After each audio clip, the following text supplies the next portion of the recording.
হরে কৃষ্ণ। ভক্তরা, মাতাজিরা, আপনারা বা আমরা সবাই কি জানি যে সনাতন ধর্মের মানুষরা কখন মন্দিরে যায়? তারা কি ভগবানের প্রতি ভক্তি সহকারে মন্দিরে যায়, না কোনো কামনা বাসনা করার জন্য যায়? আমরা চারিদিকে যে ভাগবত প্রচার করতে, গীতার বাণী প্রচার করতে গিয়ে যে একদম সহজ মাধ্যমের মাধ্যমে কথাটা জানতে পারলাম যে কোনো হিন্দু লোক বিপদে না পড়লে সে কখনো মন্দিরে যায় না, সে কখনো ভগবানের সংস্পর্শে আসে না।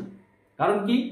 যে আপনার সন্তানরা হয়তো পরীক্ষা দিচ্ছে, পরীক্ষায় ভালো যাতে রেজাল্ট করতে পারে তার জন্য আপনি মন্দিরে গিয়ে ভগবান শ্রীকৃষ্ণ রাধারানীর কাছে প্রার্থনা করেন, বা আপনার পরিবারে কেউ অসুস্থ আছে তাকে যেন ভগবান শ্রীকৃষ্ণ তুমি ভালো করে দাও তার জন্য মন্দিরে যান, বা আপনি হয়তো একটা কোনো নতুন জায়গা, জমি বা ফ্ল্যাট বা বাড়িঘর বানাবেন, পারছেন না, সে কামনা বাসনা, সেই কামনা বাসনা চরিতার্থ করার জন্য আপনি ভগবানের শরণাপন্ন হন।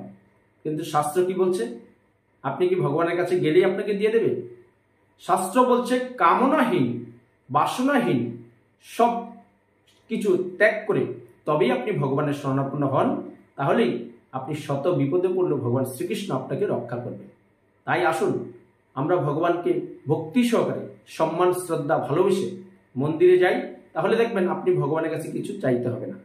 কারণ যিনি এই বিশ্ব ব্রহ্মাণ্ডের মালিক, তার কাছে কখনো কোনো কিছুর অভাব নেই, কিন্তু আপনি চাওয়ার মতো চাইতে হবে, আর চাওয়ার আগে নিজেকে উপযুক্ত তৈরি করতে হবে। তাই আসুন আমরা ভগবান শ্রীকৃষ্ণ শ্রীমতী রাধারানীর সেবায় ব্রতী হই, তাহলে দেখবেন আমাদের জীবনের সমস্ত চাহিদাগুলো এমনি পূরণ হবে।